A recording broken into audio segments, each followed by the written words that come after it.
bénissons ce soir, Seigneur notre Dieu. Que la gloire te revienne pour ce moment où nous allons rentrer dans la parole, pour faire l'expérience de la profondeur de notre Sauveur. Seigneur, par ta parole, tu as libéré plusieurs. Par ta parole, tu as ouvert les portes là où elles étaient fermées. Et ta parole est la vérité. Esprit de Dieu, sens-toi libre de te mouvoir en ce lieu. Esprit de Dieu, utilise ma bouche pour bénir plusieurs et amène ton Église à comprendre les mystères du royaume. Et laisse que une transformation s'ensuive et que quelqu'un soit béni puissamment ce soir et que quelqu'un soit révolutionné ce soir. Je t'apprécie, Saint-Esprit, au nom de Christ Jésus. Amen. Amen. Que toi avec quelqu'un et communique-lui. Communique-lui la grâce. Communique la grâce à un bien-aimé en ce moment.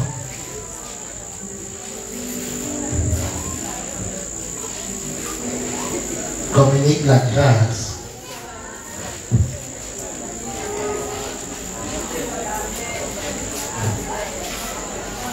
Communique la grâce à quelqu'un ce soir. Dis-lui, tu es béni, tu es béni, tu es béni.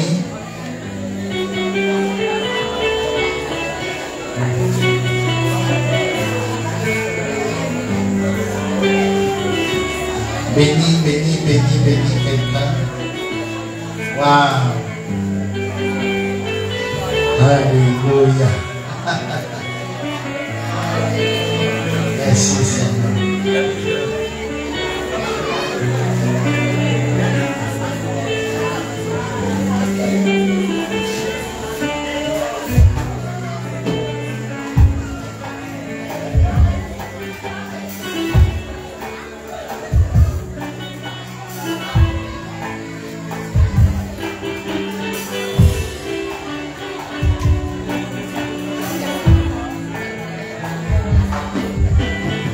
Alléluia. Gloire à Dieu. Assieds-toi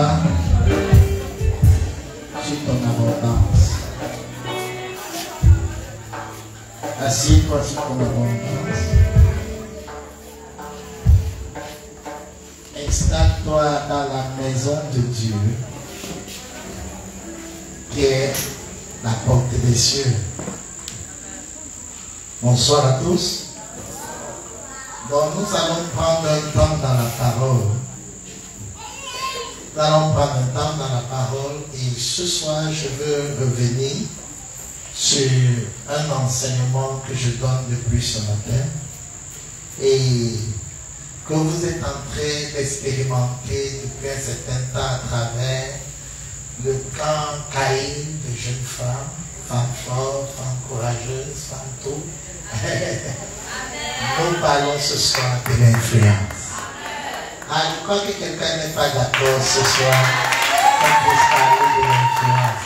Donc, ton amène là, m'encourage pas.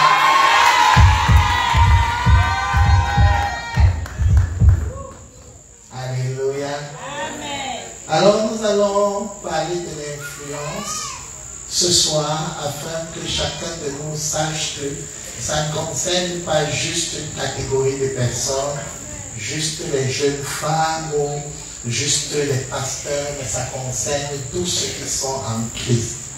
Amen. Donc nous parlons de l'influence aujourd'hui parce que vous allez réaliser avec moi que ce mot, ce terme a une origine très profonde dans les Saintes Écritures et que le Seigneur y attache une importance particulière. Donc, on va parler déjà de la définition de l'influence. Qu'est-ce que l'influence? Et je vais vous amener dans les origines de la parole de Dieu afin que chacun de nous puisse être en mesure de situer le texte dans son contexte. C'est quoi l'influence? Je prends juste quelques illustrations que j'ai données ce matin.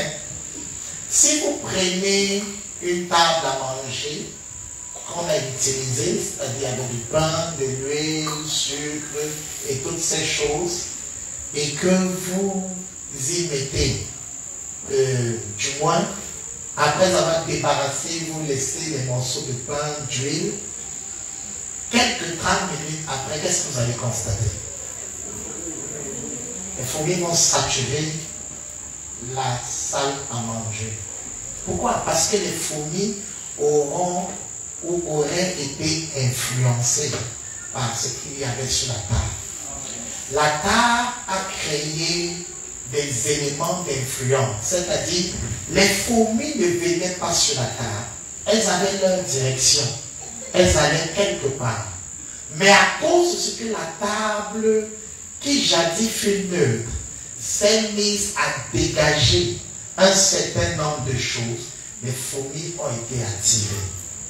Donc, la table a exercé une influence sur le comportement, la pensée, les objectifs, les buts de la fourmi. Dis-moi amen. Amen. Alors, à ce moment, la personne qui allait dans ce sens, à cause de ce qu'il y avait un élément d'influence qui est la table, qui n'est pas débarrassée, alors la personne a trouvé un nouveau centre d'intérêt, d'influence. Dis à ton voisin, entre dans l'influence. Deuxième chose, il y a l'obscurité partout ici. Et il n'y a que la lumière dans la salle. Qu'est-ce qui va se passer? Ou alors il n'y a qu'un lampadaire allumé. Qu'est-ce qu'on constate? Les insectes affluent vers le lampadaire. Les insectes au premier chef ne venaient pas vers le lampadaire. Mais le lampadaire est devenu un pôle de solution qui a fait en sorte que, sans le vouloir, même inconsciemment, tous les insectes ont arrêté leur programmation et leur projection pour se retourner vers le lampadaire. Alors, lorsqu'on parle de l'influence, on parle de la capacité de créer une atmosphère qui modifie, change, réoriente les pensées, les comportements et les vies. L'influence, c'est une force d'attraction qu'on dégage. L'influence, c'est une capacité de faire changer ou une atmosphère qu'on crée, un parfum, une odeur qu'on dégage qui impose un style de vie nouveau. Un style de vie qui n'avait pas forcément été voulu au départ.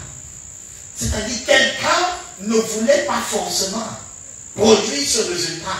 Commencer à venir à l'église, commencer à prier tous les soirs, mais parce qu'il y a eu un pôle d'influence, il y a eu un lampadaire au milieu de l'obscurité, il a changé sa conception, sa façon de voir, et il s'est orienté vers le lieu de la prière. Chacun de nous a été influencé pour être là où il est aujourd'hui. Alléluia. Chacun de nous a été influencé pour être là où il est aujourd'hui. Chacun de nous a subi une influence pour être là où il est. Alors, en guise d'introduction, je voudrais que vous compreniez la définition à travers ces illustrations et que vous réalisez que on est soit influencé, soit on est un influenceur. Amen. Il y a des domaines où je t'influence, il y a des domaines où tu m'influences. Mais si tu ne décides pas d'être influenceur, tu vas être influencé partout sur la terre. Et quand, la bonne chose, c'est que quand tu es un influenceur, tu décides ce qui va t'influencer. Amen. Mais quand tu es influencé, tu subis l'influence des autres. Mais quand tu es un influenceur, tu choisis la chose, les informations, les nouvelles qui vont t'influencer. Tu ne lis pas n'importe quel livre. Tu n'écoutes pas n'importe quoi. Tu n'entends pas n'importe quoi. Tu acceptes une influence orientée. Si quelqu'un comprend, qui me dise Amen. J'étais ce matin avec les enfants dont je parlais comme un bon moniteur. Maintenant, je suis revenu avec vous. On parle des choses à votre niveau. Donc, si tu ne décides pas d'être influenceur, on va t'influencer. Plusieurs d'entre nous ont été avec des personnes qui avaient des types et des manières de faire. Après quelques moments ou un moment, tu te rends compte que tu fais comme la personne. Qui a remarqué ça dans sa vie? Oui. De certaine manière, parce qu'ils ont été influencés par la... D'autres ont commencé à avoir un type d'habitude parce qu'ils ont été influencés par les habitudes de quelqu'un. Hello? Donc l'influence est partout. Et l'influence commence dans le... Avec moi, comment Dieu, lui, il définit l'influence et qu'est-ce qu'il a fait lorsqu'il a mis Adam et Ève dans le jardin. Genèse chapitre 2, verset 16, verset 15. Allons-y, quelqu'un peut lire. Genèse 2, verset 15. Nous prends Genèse 1, 26. Genèse 2, verset 15. L'Éternel Dieu prit l'homme. L'Éternel Dieu prit l'homme. Il le plaça dans le jardin d'Éden. Écoutez, pour le cultiver, il ne place pas l'homme dans le jardin juste pour le placer. Il place l'homme afin que l'homme influe en cultivant le jardin et en le jardin. L'influence. Et ça, c'est pour tout le monde. Si Dieu t'a placé dans un lieu d'influence, il veut que tu influences ce lieu en le cultivant et en le gardant. Vous savez, dans les affaires, il y a des gens qui sont experts pour cultiver, pour produire des idées, pour produire des trucs d'affaires, mais ils ne savent pas comptabiliser, faire la comptabilité. Amen. Ils ne savent pas garder. Même dans ta vie, les sons, les affaires, c'est valable pour la vie. Il y a des gens qui savent travailler, mais ils ne savent pas épargner, ils ne savent pas garder. Ils ne savent pas garder les acquis. Dieu lui donne un jardin que Dieu crée. Et Dieu lui dit, voici 2 lois que tu dois mettre en action pour influencer. 2 lois. Tu dois cultiver, c'est-à-dire tu dois prendre une chose et multiplier en plusieurs. Hello? Ce n'est pas la responsabilité de multiplier en plusieurs. Je te donne à toi l'homme.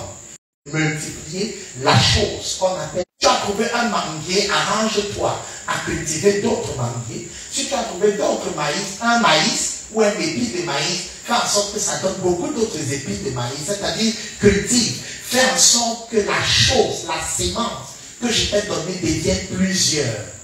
Fais en sorte que l'idée d'affaires devienne plusieurs. Ce n'est pas mon rôle de faire en sorte que ça devienne plusieurs. Mon rôle, moi, Dieu, c'est de te donner la sémence.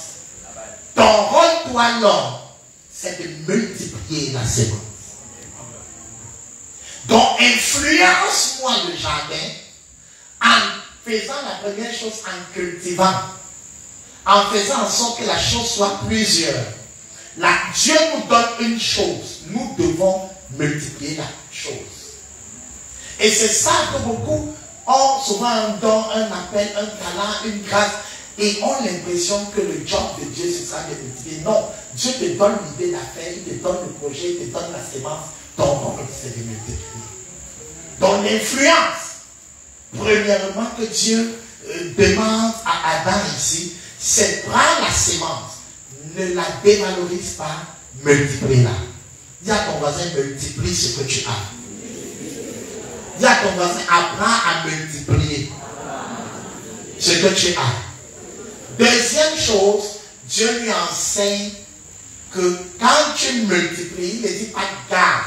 Parce qu'il y a des esprits qui gardent, ils n'ont rien multiplié. L'Éternel Dieu prit l'homme et le plaça dans le jardin pour faire d'abord quoi? Pour le cultiver d'abord. Ensuite pour le préserver son intégrité. Donc ça fait que quand tu vas s'aimer les épis de maïs, il faudrait que tu gardes l'intégrité. Tu gardes l'information, tu gardes l'ADN. Ne mange pas tout. Recueille dans les épis ce que tu vas appeler les sémences. Ah, c'est comme si je parle aux hommes d'affaires. Et tant pis avec mon dit tout. Toi, tu bouffes tout. Tu commences une affaire. Tu ne sais pas que tu as pour influence de garder. Tu manges tout. Ce qui fait que tu ne peux plus replanter d'autres choses. Cultiver et garder marchent ensemble. Donc, comme je t'ai donné une sémence, un noyau ou un manguier, alors ce que tu vas faire, tu dois planter ça. Produire d'autres manguiers.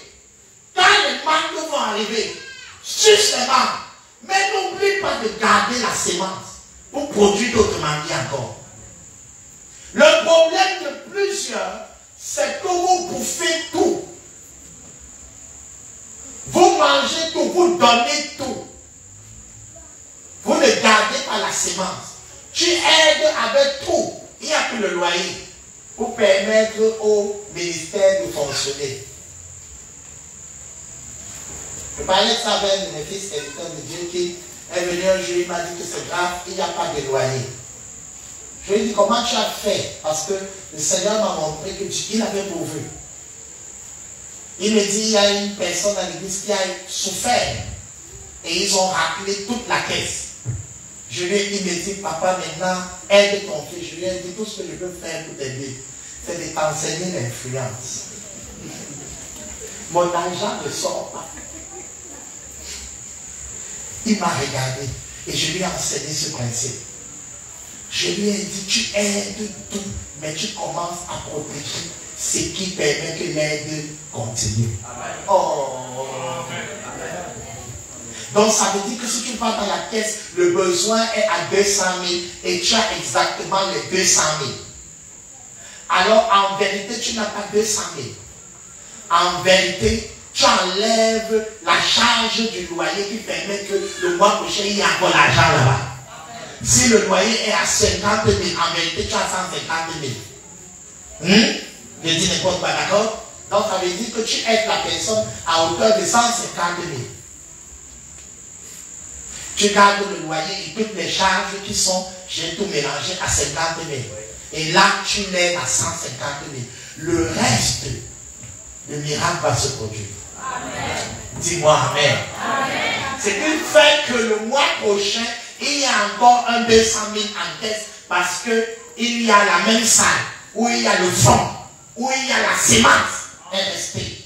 Tu n'aides pas avec ta sémence. Amen. Tu recèles la sémence.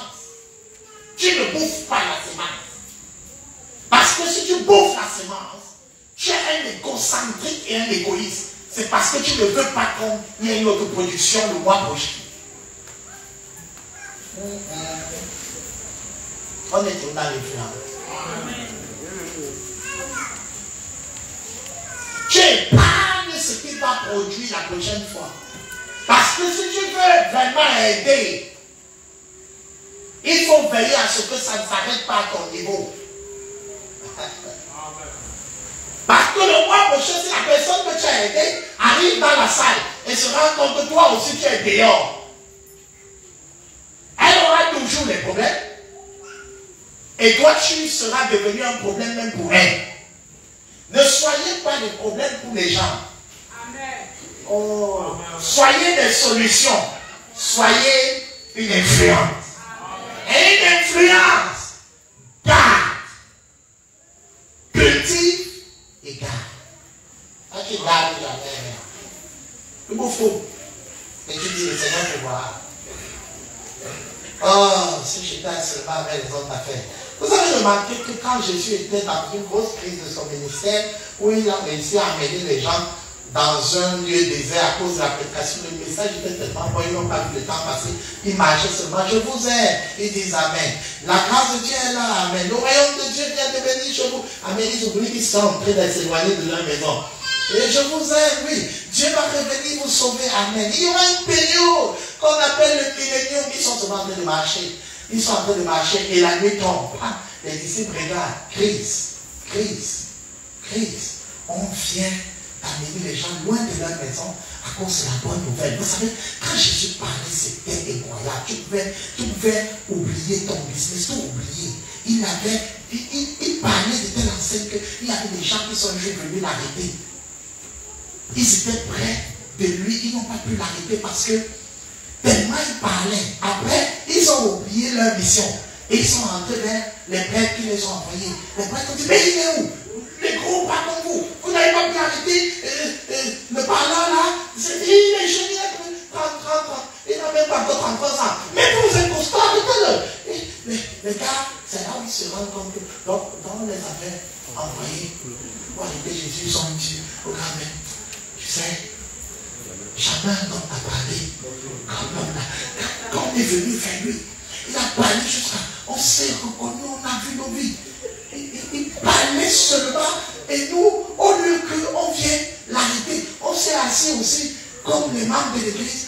Et quand tu arrives par ce genre de gars, ce genre de pasteur, tu viens pour une mission d'infiltrer l'église, de déstabiliser l'église. Tu vois comment je me rappelle d'un monsieur qui était venu spécialement en mission. Parce que quand on venait d'arriver ici, on dérangeait les sorciers. Et il ne comprenait pas. Alors lui, il a dit, on peut parler parce qu'il est venu s'asseoir ici où Mike est. Et il m'a fixé dans les yeux pour essayer de m'envoyer les flèches pour voir s'il peut paralyser.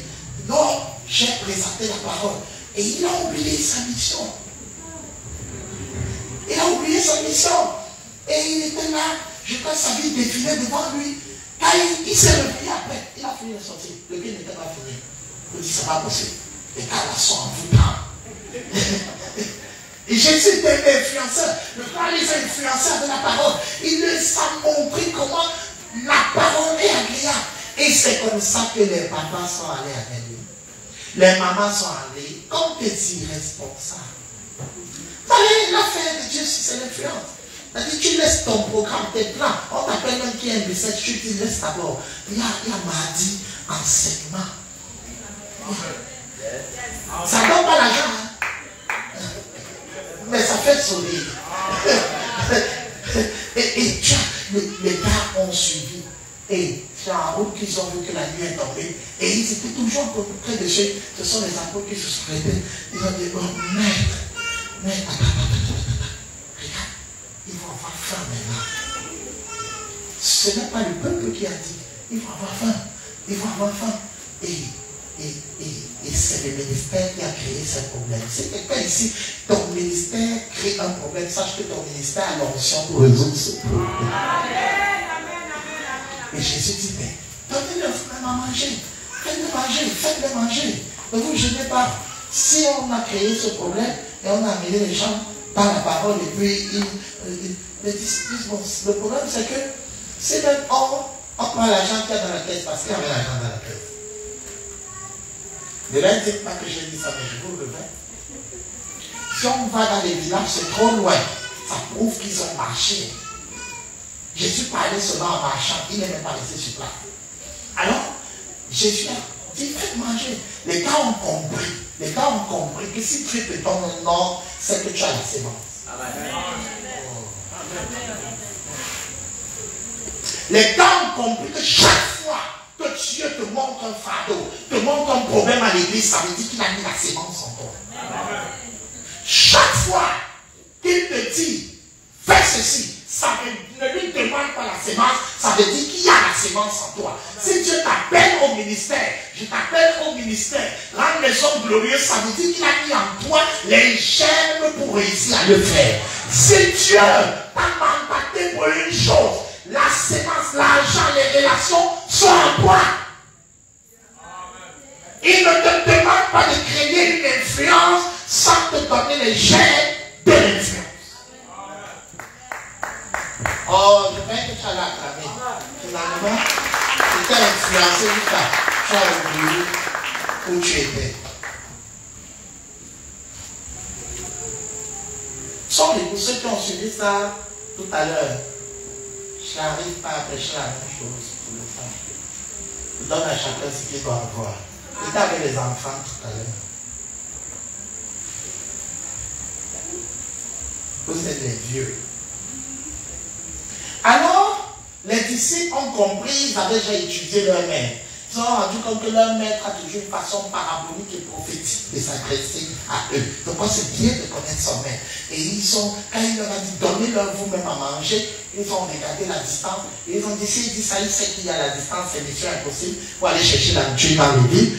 Alors, ils ont regardé, ils ont fouillé dans la foule. Qui a la nourriture ici? Et ils ont attrapé un petit enfant, ils ont pris son goûter. Il faut avouer que les premiers apôtres avaient le cœur. Si on avait mis ça sur Facebook, le pasteur prenant le goûter d'un petit enfant à l'église, ils allaient manger par le petit enfant. Ils ont pris le goûter d'un petit enfant. Carrément. Carrément. Pris le goûter d'un petit enfant. Et ils sont arrivés devant Jésus. Voici 5 pains et 2 sardines.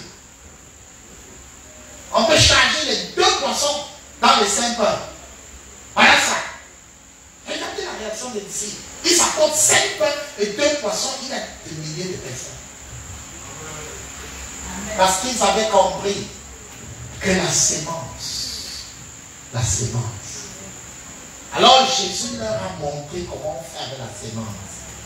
Il a cultivé ça. Il a rendu grâce à Dieu. Ce n'est pas le message aujourd'hui. Ça a commencé à nourrir. Même les paniers se sont multipliés. C'est comme on ne dit pas souvent. Mais que même les paniers se sont multipliés.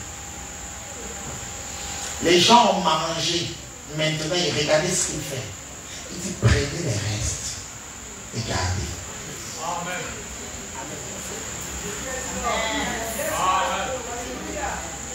Ne jetez rien. Et ça en fait 12 paniers, le symbole de l'établissement. Ne jetez pas la nourriture à la poubelle. Même comme c'est un miracle qui a fait ça. Si vous voulez le miracle pour la suite, apprenez à épargner. Le gaspillage est une loi de la pauvreté. Jeter la nourriture dans la poubelle est un principe qui appelle le dévoreur dans ta prospérité.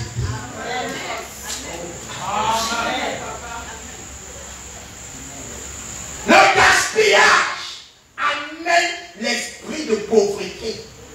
Les gars ont collecté alors que c'était beaucoup de pain qu'il fallait laisser. Quand ils sont dans l'abondance, je laisse. Je jette l'argent n'importe où. Jette tout ce que je vois. Dieu appelle ça gaspillage. Ah mais ça rien. Prenez.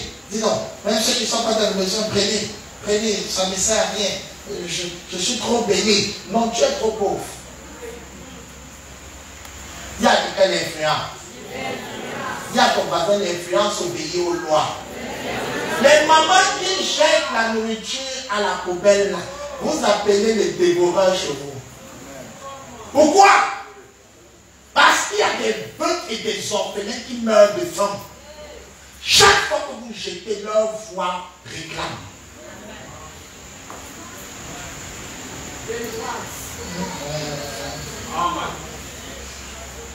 Parlons de l'influence. Vous voyez, je voulais vous montrer comment la Bible parle de cultiver et de garder. Comment Dieu vous dit, comment vous allez influencer? Cultive et garde. Le même Dieu dans Genèse 1, verset 26 dit, il n'est pas bon que l'homme soit seul, faisons l'homme, voilà, faisons l'homme, laissons, il n'est pas bon parce que c'est notre influence, faisons l'homme à notre image, selon notre ressemblance, qu'il domine, qu'il influence. Dieu est créé pour dominer, pas pour écraser les gens, mais pour influencer. Amen. Pour causer le changement. Maintenant, je veux donc vous faire comprendre les deux volets auxquels nous devons influencer. C'est-à-dire, quand tu es un chrétien influent, qu'est-ce qu'il doit faire? C'est quoi l'influence pour l'enfant de Dieu? Dans ce Genèse 1, verset 26, c'est quoi l'influence? L'influence, c'est une onction, c'est une forme, c'est une énergie, c'est une odeur, un parfum que quelqu'un dégage, qui t'amène à changer de pensée, d'orientation, d'attitude, de caractère dans les deux volets suivants. Donc, quand je dis que je suis un influenceur, parce que c'est pour nous les enfants de Dieu, ce n'est pas que les païens. C'est nous qui comprenons ça bien. J'expliquerai aujourd'hui que quand le païen fait les influenceurs du monde, s'il faut arriver dessus, on va jurer. Il se met sur ton portail, il se fait. Il met sur les réseaux sociaux. Tu crois que c'est de chez lui qui sort. Il voit ta voiture, ça dose dessus comme si il vient de sortir. Il se fait. Et tu vois. Et il met sur son Snapchat. Son, voilà encore, Instagram. Tu vois, on sent qu'il est bien. Il veut dégager quelque chose. Mais en fait, ce n'est pas pour lui. Et les gens divorcent. Parce qu'ils voient le couple des autres, ils sont toujours en photo, ils se sourient. Pourtant, ce sont des bagarres à la maison. Tu vois comment les gens voient que leur vie n'est plus agréable. Parce que les autres, à travers les photos, les ont influencés. Ici, j'appelle ça la manipulation. Amen. Parce que lorsque tu dégages ce que tu n'es pas, tu es un manipulateur. Aïe. C'est pourquoi tu les vois avec les grands sacs. Toujours quand ils sont dans l'avion, ils se filment en première classe. Tu demandes ce qu'elle fait. Elle te montre un salon qu'elle a bien décoré. Et on sait tous ce que le salon produit chaque jour au mois au Cameroun.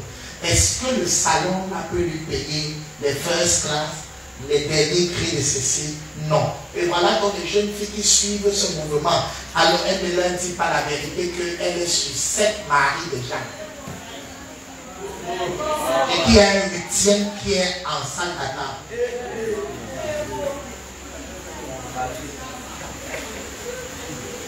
On n'appelle pas ça influenceur, on appelle ça manipulateur.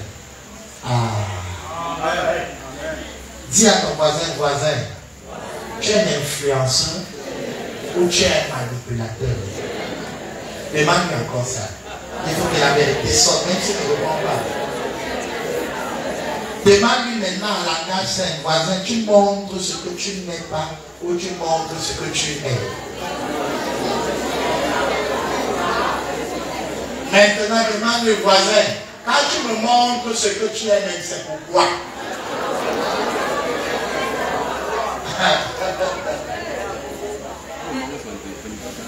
Voici les deux choses fondamentales et bibliques qui amènent un chrétien, un enfant du royaume à être influenceur. Un influenceur du royaume amène à Dieu. Hello. Si je suis influenceur selon Dieu, ma vie, ma façon de faire et mes choses et mon ministère doivent amener à Dieu. Si ça t'amène à moi, je ne suis pas un influenceur. Je suis un manipulateur. Amen. Deuxième l'influenceur du royaume t'amène dans ta destinée.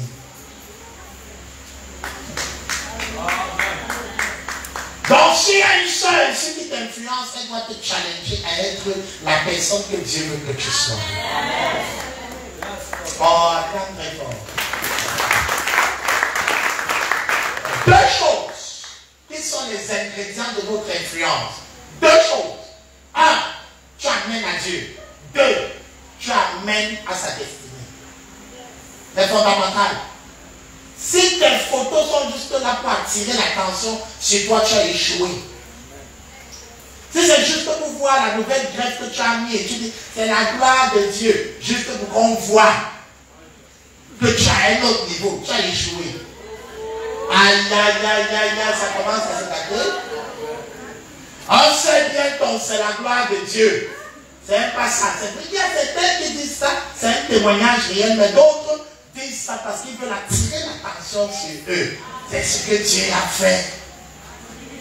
Parlons d'influence. C'est ça ce qu'on fait aujourd'hui. Amen. On n'a qu'à regarder tes réseaux sociaux, tes pages, pour savoir si tu es un influenceur ou un manipulateur. Un manipulateur montre les choses qui ne sont pas vraies. Mais ce n'est pas seulement ça.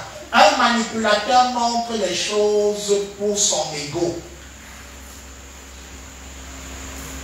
Dans les deux ingrédients du manipulateur.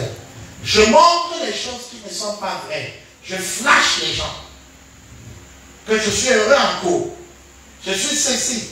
Et c'est ça que beaucoup de fois, ils sont les conseillers des couples. Eux-mêmes, on ne voit pas leur modèle.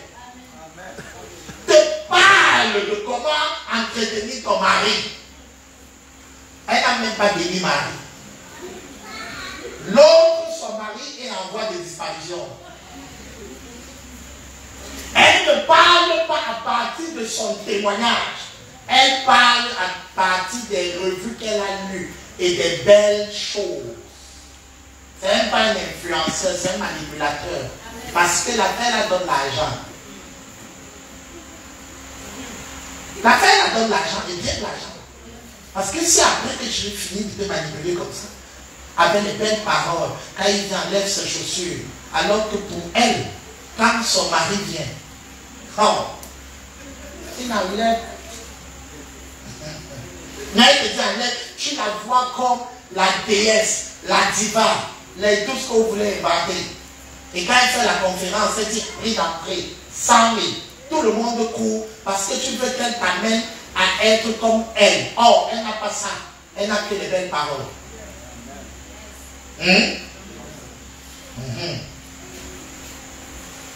Un manipulateur, c'est quelqu'un qui présente les choses qui sont fausses. Deux, un manipulateur, c'est quelqu'un qui présente les choses pour son image. Un manipulateur. Et quand on vit pour l'image, on va toujours mettre les filtres.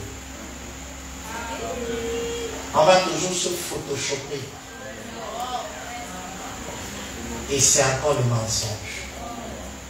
Et bien que quand tu vois la personne en réalité, tu vois qu'elle a les plis.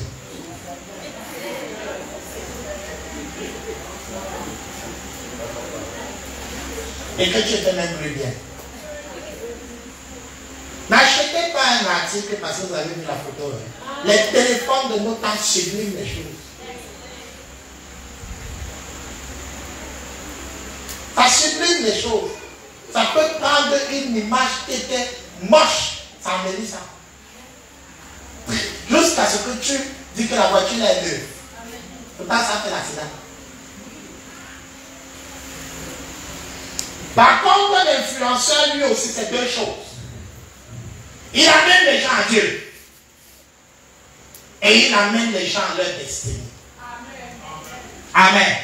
Donc, quand tu filmes ou tu fais ce que tu fais, pose-toi la question de savoir, est-ce que ça amène à Dieu? Est-ce que ça amène quelqu'un à son couloir prophétique? Ou tu fais juste pour être apprécié, pour être vu, pour paraître, oh, c'est un bon pasteur, c'est un bon ceci, du n'importe quoi. Tout est vanité. Dis à ton voisin, laisse sa place à Dieu. Et dis à ton voisin, rends les hommes glorieux. Alléluia. Ça, c'était la différence entre un influenceur et un manipulateur. Donc, quand tu suis ces manipulateurs, tu peux aussi commencer à faire le business de coiffure. 6 mois sont passés. Tu es toujours en train de te battre avec le bailleur. Et tu regardes ces photos, seulement sa coiffure est à 200 000. Et toi, tes charges. Sa coiffure paye toutes tes charges jusqu'à ce que ça te donne un bonus.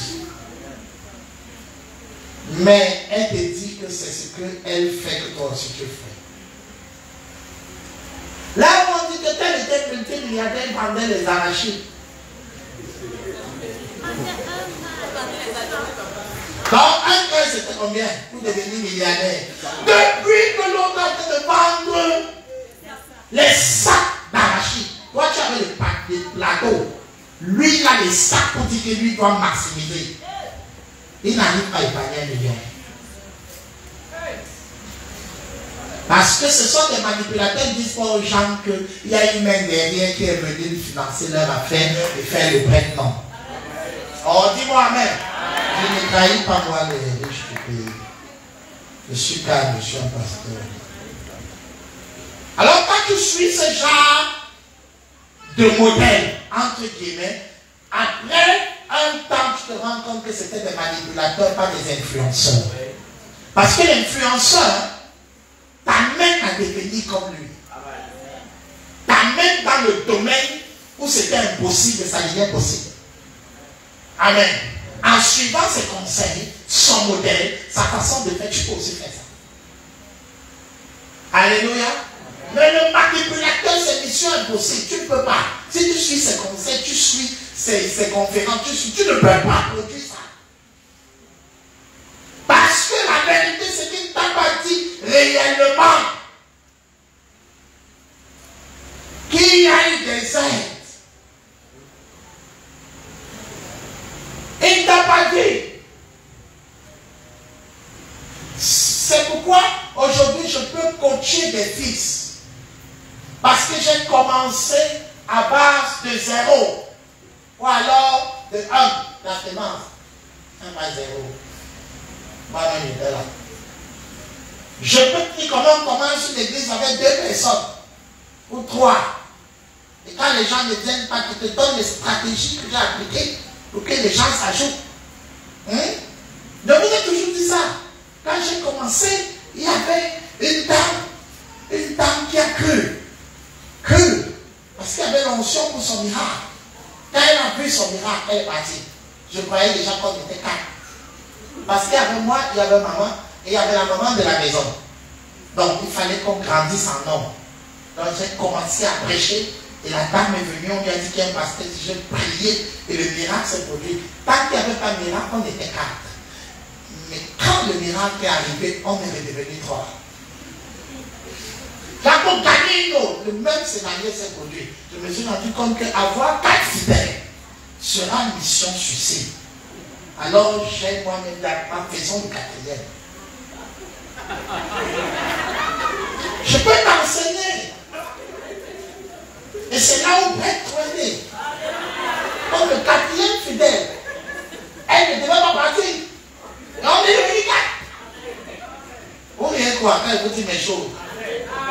Oh, je vous dis ma chose, vous, rien alors. Je vous donne les techniques. Si le monde ne vous apprécie pas, faites ça dedans. Hey, est-ce que je parle à quelqu'un? Si ça ne vient pas dehors, fais venir des mains. Hello? Je peux enseigner, je peux te coacher, je peux t'encourager à base du chemin que j'ai traversé. Et tu peux refaire les mêmes choses et avoir les mêmes résultats. Ça, c'est l'influence. Dis à ton voisin, influence-moi. Ne me manipule pas. Influence-moi. Alléluia. Avançons dans l'influence. Donc, je vous parlais là de l'origine de l'influence. La différence entre l'influenceur et le manipulateur. Maintenant, allons Donc, c'est pourquoi nous devons influencer. Pourquoi devons-nous influencer?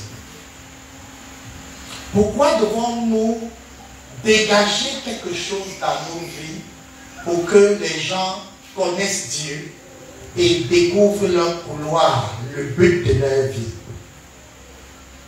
La raison est la suivante. Plusieurs personnes sont en train de chercher les repères et ils ne suivront que ceux qui peuvent être des modèles. Les gens sont perdus. Nous sortons tous des familles. Donc pourquoi je dois influencer? À cause des gens qui attendent un leader. Amen. Dis à ton voisin, les hommes ont besoin d'un leader. Qu'on ne vous trompe pas. Il y a des gens qui ne vont croire que quand ils vont vous voir, vous l'aider comme des influenceurs. Donc, maintenant qu'on a défini influenceur, vous comprenez que c'est pas influenceur des réseaux sociaux qui racontent des histoires.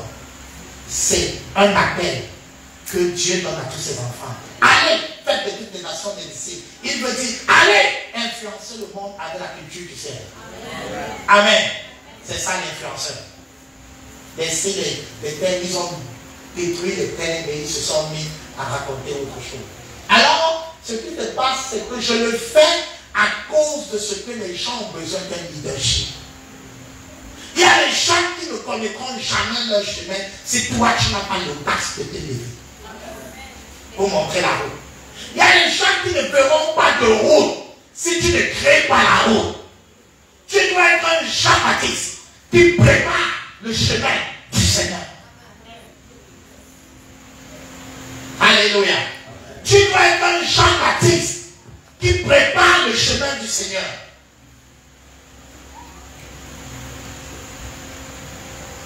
Les gens sont en train de se perdre dans ta famille. Ton père, ta mère, tes soeurs, tes frères, ton mari s'égare. Ils ont besoin d'un modèle. Il ne suffit pas de dire Jésus-Christ sauve. Ils doivent voir ce Jésus en toi. Tu dois les influencer avec la vie de Dieu. C'est-à-dire quoi? La meilleure manière pour moi de t'influencer, c'est de vivre Dieu que je veux te faire vivre. Et de vivre le but, la mission de ma vie que je veux te faire vivre. Amen. Je ne peux pas te proposer quelque chose que moi-même je ne vis pas. Pourquoi les gens voudront servir Dieu? Il faut qu'ils voient toi. Pourquoi les gens voudront entrer dans la mission sans reconnaître qu'ils ont un appel et entrer dans cet appel? Il faut qu'ils te voient aussi dans ton appel. Donc, ton amour pour Dieu et ton appel, bien travaillé pour l'œuvre de Dieu, pour les hommes, sont en fait des éléments de contagion qui te permettent d'influencer. Il faut que quand quelqu'un te voit prêcher, il a envie de mieux faire ces choses. Alléluia. On va y arriver. Les gens se perdent. Pourquoi je dois être influenceur? Parce que le monde s'égare. Le monde s'égare. Les gens se perdent. Et Dieu veut sauver les hommes. Mais Dieu ne sauve pas les hommes à base de rien. Il sauve les hommes en présentant un modèle qui influence. Amen. Une autre raison pourquoi je dois être influenceur, parce que Dieu doit se glorifier et fermer la bouche de Satan. Est-ce que vous savez qu'il y a des pasteurs, quand Dieu veut se vanter, il appelle Satan, il dit, regarde mon pasteur là, il est bien. Il y a des enfants de Dieu, quand Dieu veut se vanter, tu vois la soeur là, Satan, il appelle Satan, Satan, Satan, Satan. Viens un peu, je vais te donner un cours. Tu as vu la soeur là? Satan dit, oui, tu vois comment elle vit. Elle n'a pas le mariage, elle n'a pas ceci, mais elle me sert avec passion. Tu as vu, on ne me sert pas seulement pour un calcul, on me sert parce que la personne a de l'amour pour moi. Toi, tu avais échoué ta place, Satan. Et Satan regarde dans la soeur maintenant avec la rage. Dieu utilise ton influence pour sa gloire. Amen. Dis à ton voisin, donne gloire à Dieu. Pourquoi je dois être influenceur? Non seulement pour sauver les hommes, un, deux, pour donner la gloire à Dieu et fermer la bouche de Satan. Dieu veut des hommes et des femmes dont la vie sera tellement un modèle comme Jean, qui auront qui seront comme un trophée, qui donneront la gloire à Dieu. Dieu veut des hommes et des femmes qui auront le style de vie qui ferme la bouche des démons et des Satan. Dieu veut se vanter de ta pureté, se vanter de ta chasteté, se vanter de ton intégrité. Dire, hey, regarde, Satan, tout le monde fait ça, sauf ma fille là. Tout le monde fait ça, sauf le couple là. Tout le monde, Dieu veut se vanter. Parce qu'il est Dieu et il mérite cela. Dis à ton voisin, donne-lui la gloire. Deviens un influenceur pour donner la gloire à Dieu. Quand tu es un influenceur, le parfum de vie que tu dégages influence Dieu. Je ne pourrais pas dire ça avec les enfants. Comme ça. Allez trouver les bons mots pour les enfants. On peut influencer Dieu par la qualité de vie et la pureté. Il y a un homme que j'ai vu dans la parole. Et plusieurs généraux de Dieu ont influencé Dieu. Abraham a influencé Dieu par sa persévérance, son amour, sa compassion pour l'homme qu'il a laissé. Et qui lui a donné un endroit sec. Et lui, il a pris la vergure. Quand l'autre avait le problème, Abraham n'a pas dit, le gars, s'il m'avait donné le mauvais choix. Abraham a intercédé pour l'autre. Et Dieu qui allait détruire l'autre a été influencé par l'intercession d'Abraham. Ton influence n'est pas seulement pour sauver les hommes. Ton influence elle existe pour donner gloire à Dieu et affecter les décisions divines. Là. Dieu voulait détruire Sodome et Gomorrhe. La pertinence, le poids, la gloire qu'Abraham avait a réussi à faire changer la décision à Dieu. Il y a des moments où Dieu ne veut finir avec ta famille, mais parce que tu es juste, la colère de Dieu s'arrête aux portes de la maison parce que la présence de Dieu que tu dégages influence le Dieu que tu sers. Il dit, tâcherai-je à vous? Oh Seigneur. Dieu vient dans l'endroit là, il vient s'asseoir avec Abraham et il dit, Abraham le reçoit. Abraham lave ses pieds pour l'introduire dans sa fête. Abraham lui dit, mange, Sarah vient. Et il dit à Sarah, écoute, l'année prochaine tu auras un fils. Sarah rit. Mais on ne blâme pas Sarah, le genre qu'on ferme sa vie. Non, non, parce qu'Abraham, la présence d'Abraham faisait qu'on ferme les yeux, même si c'était limite et si c'était erreurs. Et quand tu es au niveau de consécration, il y a des choses. Les gens vont voir que quand tu as fait l'erreur, mais Dieu passe dessus. Alors, ce qui fait donc que, à ce point, ne parlez pas de ces. Les grâces ne se parlent pas. Il y a les rames, ne parlez pas de l'erreur de quelqu'un. Faites attention. Il y a les gens. Tu ne touches pas les problèmes, alors qu'il a tout trop. Et c'est comme ça donc, parce que Dieu dit dans le cœur des hommes, méfiez-vous. Alors, ce qui fait que, il dit, Abraham, tu auras un enfant. Mais il n'était pas d'abord venu pour ça. Il était venu parce qu'il était en mission pour Sodome et Gomorrhe pour aller les tuer là-bas. Pendant qu'il finit avec Abraham, il a bien mangé le chevaux, il a bu le lait, il est content. Pendant qu'il part, l'hospitalité d'Abraham commence à influencer Dieu. La nourriture fait que la bouche va parler. Les biens que tu fais aux gens va faire le secret qu'on voulait, le poison qu'on voulait te donner va sortir. Et c'est comme ça que Dieu parle.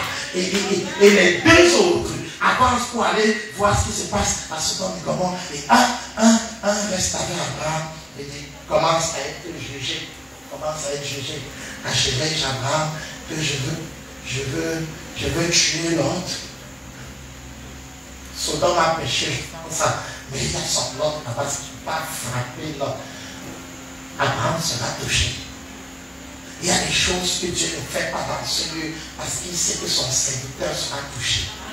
Il y a des choses que Dieu ne fait pas dans ta famille parce qu'il sait que tu auras mal. Pourtant, ce sont des coupables. Et il dit, cacherai-je. Abraham serait une grande nation. Donc il y a une prophétie chez lui. Si je lui cache, je ne peux pas faire cacher. Vous voyez comment la vie d'un homme a influencé Dieu. Dieu sent la dette de révéler à Abraham. Qu'est-ce qui dans ta vie peut arriver Dieu à être endetté et te révéler ce qui va arriver chez vous? Tu as quel âge de vie?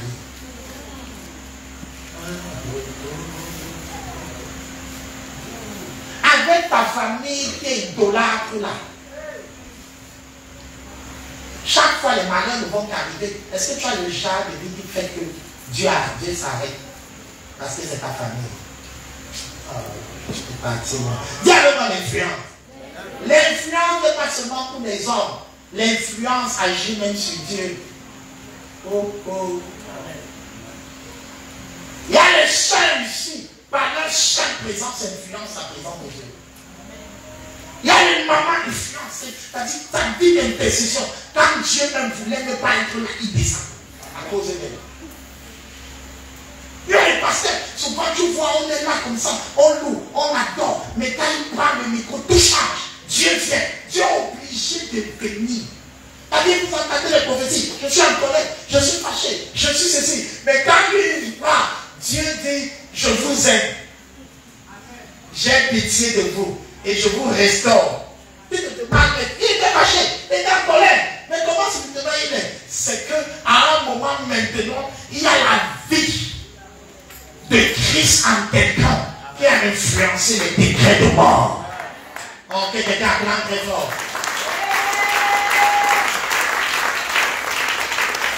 Abraham est tellement influencé que Dieu a dit, bon, tu sais, je ne venais pas trop pour Sarah. Tu auras l'enfant l'année prochaine. Mais je donne des passages pour aller à Sodome et Gomorrhe pour les tuer. Pour les tuer. Et Dieu, Abraham lui dit, bon, s'il y a 50, s'il y a 40, Abraham négocie. Et Abraham dit, s'il y a 10, Dieu dit, s'il y a 10, je ne les tuerai pas. Mais pendant que Dieu va à Sodome et Gomorrhe, il se rend compte qu'il n'y a pas 10. Parce que le nom de la famille de l'homme qui était juste là, il n'y a pas 10.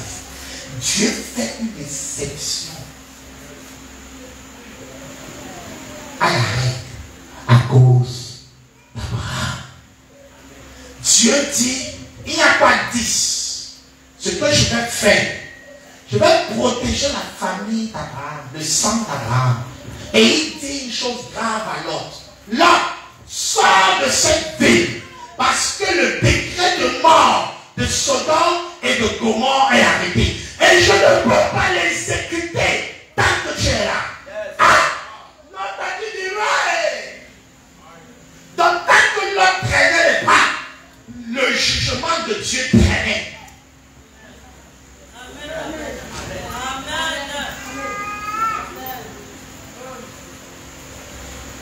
Il y a des gens qui ne sont libérés que si leur père spirituel dit c'est ma fille, le combat s'arrête. Juste une fois, vous avez vu ça ici sur les principes de l'autel. Quand je vois que c'est déjà compliqué, je change de garde. À ce moment, le monde spirituel reconnaît que maintenant, ne disons plus avec la personne. Maintenant, c'est une alliance. Et on ne peut pas lutter avec une alliance. Est-ce que je parle à quelqu'un? L'homme a été sauvé grâce à Abraham, à son nom. Abraham. La vie d'Abraham, l'alliance qu'Abraham avait avec Dieu, a imposé un protocole à Dieu. Donc l'influence que tu dois avoir doit être capable. Pourquoi je dois dégager l'influence? Parce que les gens se perdent, ils ont besoin d'un leader. Parce que Dieu aussi est influencé. Il y a un gars qui a réussi à faire influencer Dieu. Il y a eu des déluge sur la terre. Dieu était fâché. Les gens péchaient trop. Genèse 6. Dieu a versé pour la première fois, il a plu sur la terre parce qu'il ne pleuvait pas. Quand Noé a dit qu'il va pleuvoir, l'eau va descendre, les gars ont ri en disant que tu as vu ça. L'eau est sur le sol, l'eau ne tombe pas du ciel. Noé a dit, ok, vous allez voir. Finalement, Dieu a envoyé l'eau, il a ouvert les écluses. Les eaux d'en haut se sont déversées. Les gens, pour la première fois, ont vu que dans l'eau peut tomber du ciel. Parce que c'est une vapeur d'eau qui alimentait la terre. Et il ne pleuvait pas. Pour la première fois, il a plu sur la terre. Et c'est là où tout le monde mourait. Noé est resté pendant des jours dans l'arche. Et il guettait de temps en temps, il voyait qu'il n'y avait même plus la terre. Il n'y avait que l'eau sur la terre.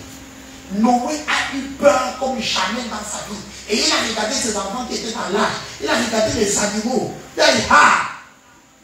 Quand les pluies se sont arrêtés. Il a envoyé, première chose qu'il a envoyé, c'était quoi? La colombe. Il y avait le corbeau, la colombe. Mais le corbeau, lui, n'a pas besoin d'avoir la terre ferme. Mais la colombe, si elle touche une, elle sait que c'est bon. L'eau a taré. Finalement, quand la colombe a réussi à descendre, elle ne peut revenir dans. Noé a dit sauver. Dieu lui-même a ouvert l'âge pour dire Noé, c'est bon. Fais. Tu peux maintenant marcher sur la terre. Tu peux avancer maintenant, Noé. Noé marche. Mais Noé ne marche pas lui beaucoup. Il dit, voilà, j'ai les enfants. Ils vont être nombreux bientôt. J'ai d'autres. Qu'est-ce qu'avec Dieu devait tuer encore? Le genre de Dieu aussi, qui peut renverser tout comme ça un jour, il dit, je suis fâché, je vous moi. Je ne serai pas toujours là. Il peut encore noyer mes enfants derrière. Noé dit, il faut que je l'influence. Dis à quelqu'un l'influence.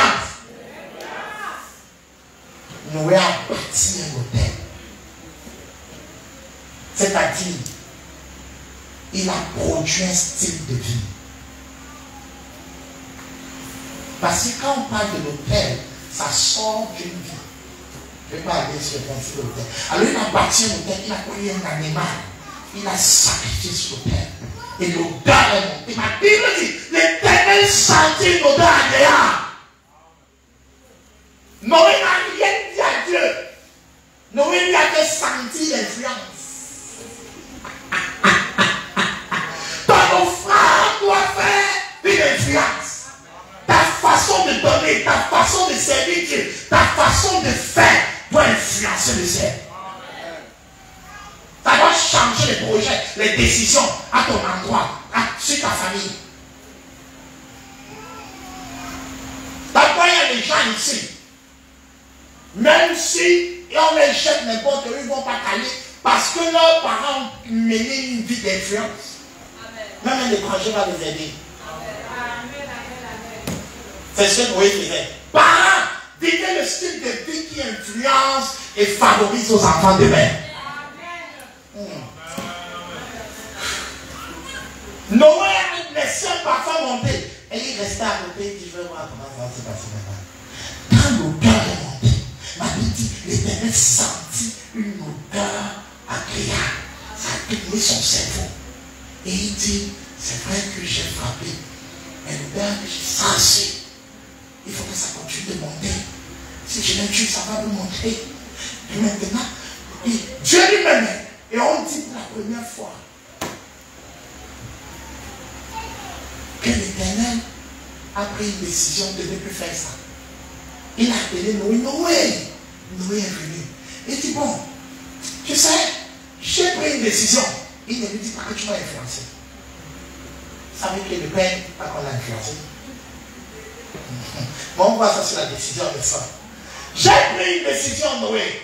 À compter d'aujourd'hui, je ne détruirai plus la terre avec les autres du début. Même si je suis fâché, même si on me fait quoi, je ne vais plus faire ça. On lui avait demandé quelque chose.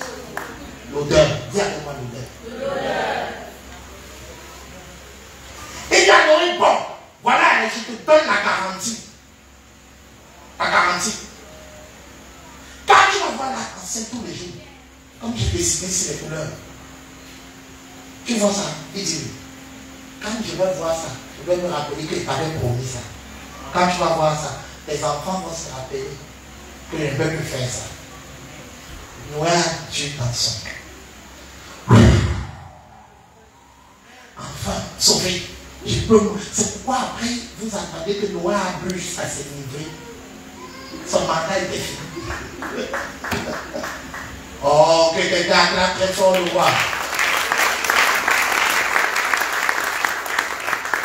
Il y a vraiment l'influence.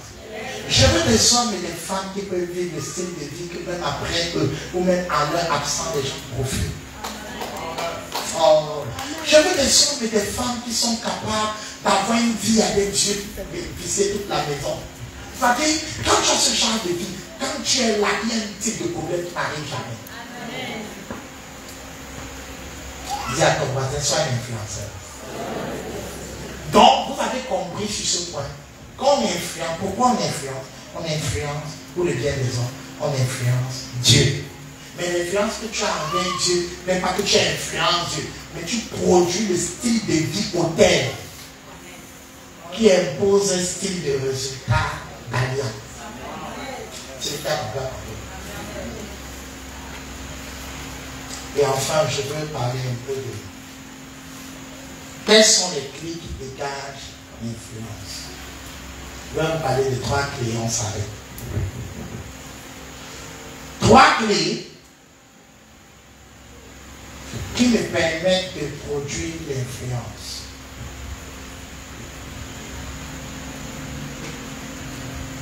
Il y a beaucoup, mais je vais vous parler de 3 clés. 3 clés que je dois appliquer dans ma vie pour pouvoir produire l'influence.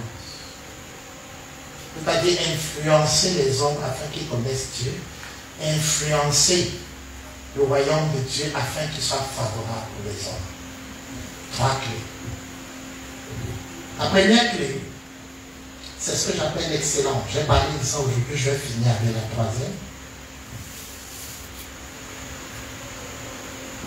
Les gens sont influencés par ce qui est élevé. Vous savez pourquoi les jeunes vont dans les sectes? Parce qu'on a pris une personne, on l'a mis à l'aise. Il a bureau, maison, voiture, tout. Quand il te dit, suis-moi, tu vas suivre, non? Il est élevé. Un chrétien qui veut influencer doit être excellent. Arrêtez les siens. Excellent dans tout. Excellent dans sa vie avec Dieu. Excellent dans tout. Les gens, il y a des gens qui ne viendront jamais dans ton église parce que tu es médiocre. Quand on te voit habillé, on sent que c'est la pauvreté qui est là-bas. C'est toi qui salis mon nom dehors.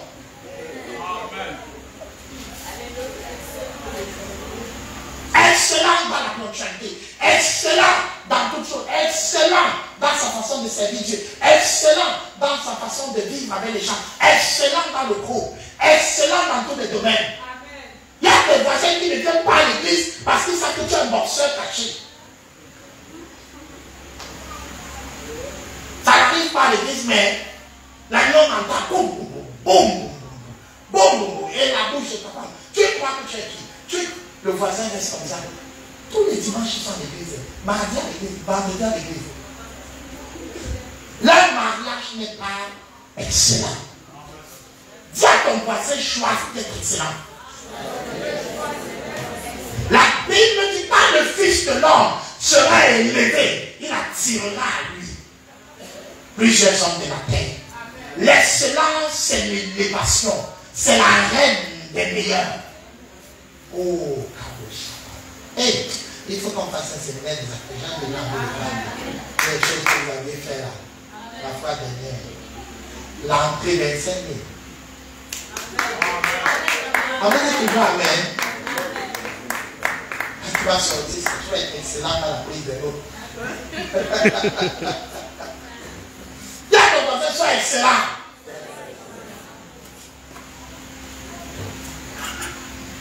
Sois excellent, sois excellent, sois excellent dans tout ce que tu fais. Il faut que quelqu'un te voit faire, quelqu'un te voit te tenir, quelqu'un regarde seulement ta chaussure. Tu peux avoir une seule chaussure, tu es excellent. Tu la nettoies toujours, une seule habit, tu es excellent. Quelqu'un te voit vivre, parler, marcher, il sent.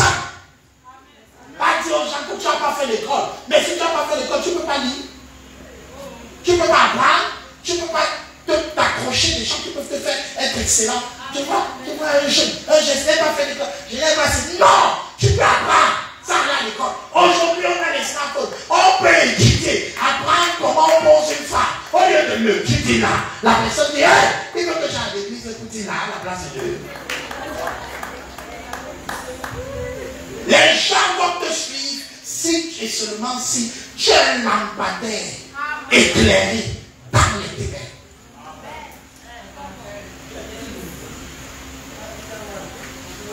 Les gens vont te chercher pour te marier. S'ils voient l'excellence. Quand un homme excellent, il regarde comment les femmes sourient à l'église, comment elles sont habillées, comment elles se tiennent, pour voir si sa vie peut s'accommoder à ce genre de personnage.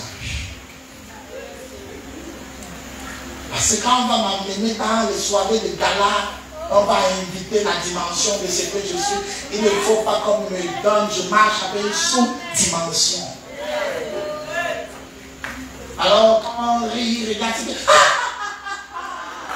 il dit voilà ce qu'il ne faut pas faire, c'est un tapis rouge. Et il va manquer d'excellence dans le sourire. Je n'ai pas dit de parler, riez, dis donc. Je vous connais. Là, déjà, tout le monde est devenu, tout le monde est tout féri. Même les gens qui sont mariés étouffent déjà les tout à l'heure, Marie, ça. Alléluia. L'excellence. Quand quelqu'un sait où il va, il ne se connecte pas à n'importe qui. Tu te demandes depuis pourquoi on ne demande pas ta main, pourquoi on ne saisit pas, ou pourquoi les soeurs te refusent, c'est un problème d'excellence. Quand tu dors, tu ronfles.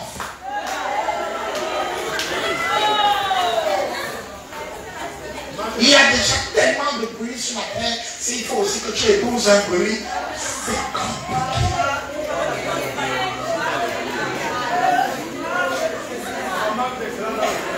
Oui, l'excellence dans le sommeil. Tu dois dormir avec professionnalisme.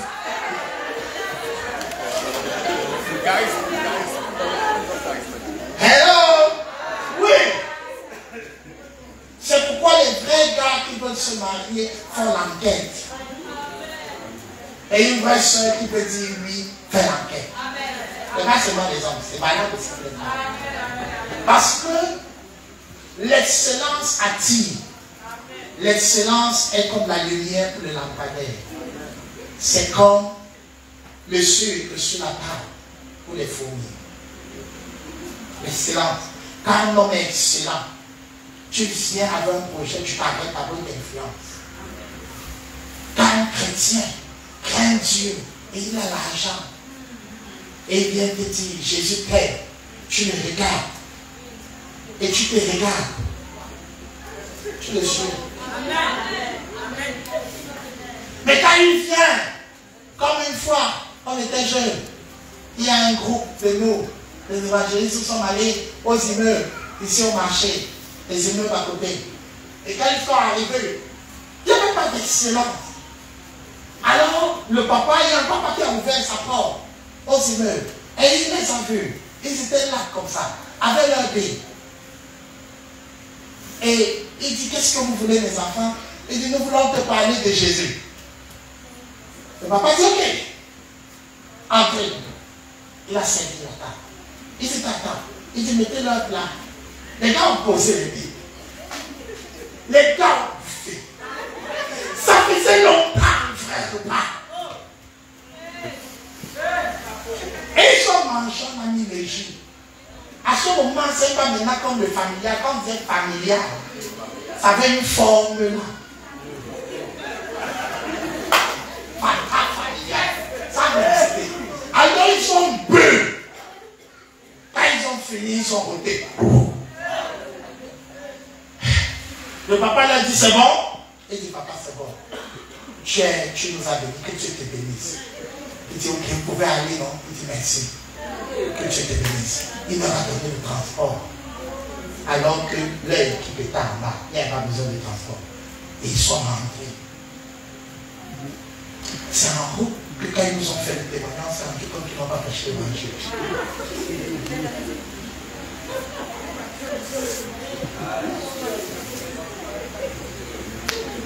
Touche ton voisin et dis, sois excellent. Quand tu travailles, sois excellent. Amen. Quand tu es avec ton mari, sois excellent. Pas les vieux camarades. Avec les habits, avec la fumée partout. Avec les trucs qui sont moches, tu vois comment ils ne veulent pas rester longtemps à la maison.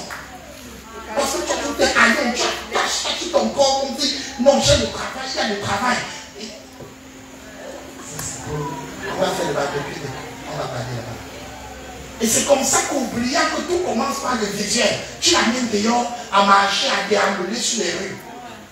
Et à demander au Saint-Esprit si le Saint-Esprit l'avait orienté sur le bon choix. Pas les hommes qui ils sont assis là, ils sont de gros bidons, comme s'ils sont déjà les camions de tir qui n'arrivent pas à gravir la route de Bonana. Alors qu'ils devaient être galants. Quand tu regardes, il n'y a rien d'attractif. Dis à ton voisin, sois excellent.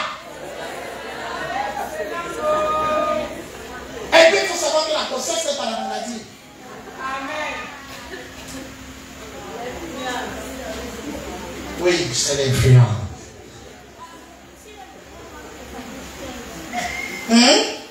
Si le gros ventre s'approche, ça ne va pas te retenir. Ça retient les filles, mais pas les femmes. Bonne question. Si un homme a le gros ventre, on veut dire négliger, ok? Si un homme est négligé, il n'a pas la manière, il n'est pas galant, élégant et tout le reste, et que ça s'approche, qu'il parle, ça retient une fille, mais pas une femme. Les filles veulent l'argent, les femmes veulent le nom. Un homme, c'est plus que l'argent. C'est pourquoi quand une femme rencontre un homme, même si elle gagne gros, elle met toi à ses pieds parce qu'il est un leader. Il est un homme. Mais les filles veulent les gigolos.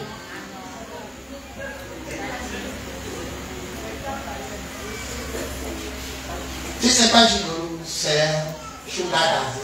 Angel is that the sugar daddy. You are the one who taught me that word. Dis-moi amen. Amen. Deux, dans l'excellence. Deux. Deuxième ingrédient pour pouvoir influencer. Donc que tu sois évangéliste, pasteur, c'est l'excellence. Deux, l'intentionnalité. Sois intentionnel. C'est-à-dire, vis avec l'objectif d'affecter la vie des autres. Intention. Ne vis pas au hasard. Vis pour dégager Dieu. Voilà pourquoi beaucoup de chrétiens sont déjà blasés. Leur vie de prière n'a plus de goût. Les lectures n'ont plus de goût parce qu'ils vivent pour eux. Ta vie doit dépasser ta personne. Dépasser le cadre de plaire à Dieu. Et aller au cadre d'affecter tes frères. Un chrétien qui me dit que je vis ma vie pour plaire à Dieu n'a rien compris. Tu ne vis pas que pour plaire à Dieu. Tu vis pour m'influencer. Donc c'est pour ça que ta vie de prière, comme je ne suis pas dedans, comme tes frères ne sont pas dedans, comme tu ne penses pas influencer ta famille, ton environnement, tu n'es que sur toi. Seigneur, je veux me sanctifier, je veux te plaire. Non, un influenceur est intentionnel. Matthieu 5, verset 16. J'ai tellement affectionné ces versets aux premières heures de ma foi. Que votre lumière luise ainsi devant les hommes, afin qu'ils voient vos bonnes œuvres et qu'ils glorifient votre Père dans les cieux. L'affaire là a disparu. La nouvelle génération qui croit, elle dit que la foi est personnelle. Si tu es en paix avec moi, ça va. Elle n'a rien compris. La foi n'est pas que personnelle. La foi est collective aussi. Ça veut dire que ma vie, ma façon de m'habiller, ma façon de parler, ma façon de faire, ce n'est pas seulement pour plaire à Dieu. C'est pour montrer Dieu à mon voisin. Oh, si c'est pas là. Et consacrer tout à le christianisme, peut-être seulement si Dieu m'approuve, ça va. Non, tu ne dois pas scandaliser tes frères. Vis de façon intentionnelle. Vis le genre de vie que lorsqu'on produit cela, les autres peuvent trouver une route, un exemple, un modèle. Alléluia. Intentionnel. Sois intentionnel. Sois intentionnel. C'est-à-dire quoi? C'est-à-dire que je ne fais pas la chose si au hasard. Je veille à ce que, comme je suis habillé comme ça, je ne reste pas seulement est-ce que ça plaît à Dieu. Je me demande, est-ce que ça va pas scandaliser mes soeurs à l'église? Mais toi tu portes seulement, tu attaques, tu t'emballes comme le bon. Et tu dis, si mon Dieu ne me juge pas, ça me va.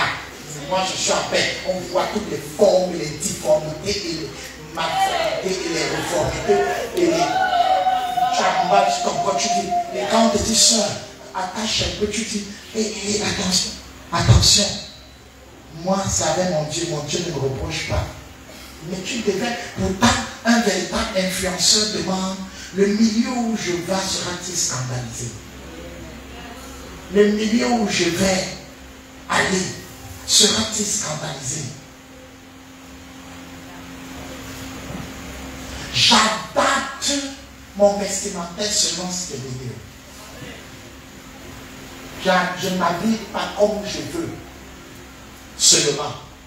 Je m'habille aussi de telle enseigne que je peux être une bénédiction pour ceux qui me voient. Amen.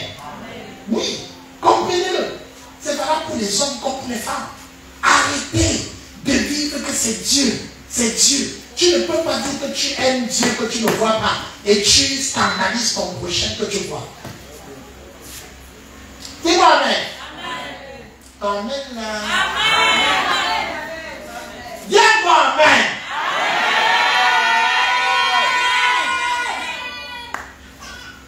Le christianisme qui n'est pas basé sur la parole. Aujourd'hui, on est dans un siècle de scandale. Chacun fait comme il veut. Chacun dit c'est ma communion avec Dieu. Il oublie que dans la communion avec Dieu, il y a Dieu et il y a ton prochain. Tu ne peux pas te permettre de faire comme tu veux. Quand tu es un influenceur, tu te mets déjà à la place de celui qui va te voir. Alors tu es le genre de personne qui se dit, la vie que je mène à la maison, dans la chambre, si on met un projecteur, est-ce que ça peut communiquer la vie à quelqu'un d'autre? Dis-moi Amen. Amen. Donc, vivez avec cette mentalité qu'il y a une caméra derrière vous. Oh, j'aime ça. Oh, ça me rappelle mes débuts. Il y a une caméra derrière vous. Et on zoome toujours sur vos vies. Parce qu'un influenceur doit être partagé. Un influenceur doit être un modèle. Un influenceur doit être copié. À la maison, partout où tu vas, tu te dis, si on prend la capture de vidéo ou d'écran de ma vie ici, quand j'ai répondu à tel, quand j'ai parlé à tel, et on balance, est-ce que ça peut communiquer Dieu? Est-ce que ça peut communiquer la paix? Est-ce que ça peut révéler la destinée de quelqu'un? Est-ce que quelqu'un peut dire Amen et acclamer? Voilà les choses qui m'ont fait grandir. C'est-à-dire que j'étais constamment, intentionnellement en test. C'est pourquoi quand toi tu viens, tu en descends parce que ma part est haute. Vous, mais c'est quand les gens viennent que vous testez. Pour voir si... Non! Quand tu es un influenceur, ta manière de parler est intentionnelle. Ta manière de vivre est intentionnelle. Je ne parle pas de l'hypocrisie ou du faux. Je parle d'ajuster ta vie pour qu'elle soit un parfum de bonne odeur pour les autres. Alléluia. Je prends le dernier point.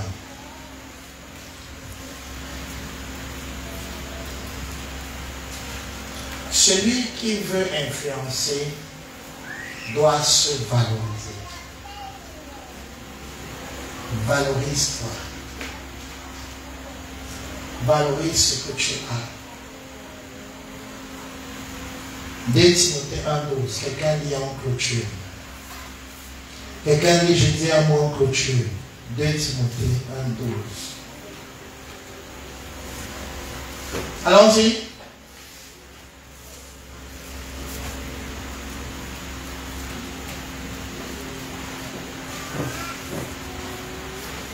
« 2 Timothée 1:12. Et c'est à cause de cela que je souffre ces choses. Mais j'en ai point honte, car je sais en qui j'ai cru. Et je suis persuadé qu'il a la puissance de garder mon dépôt jusqu'à ce jour. » Waouh! Je sais en qui j'ai cru. Je veux clôturer avec ça.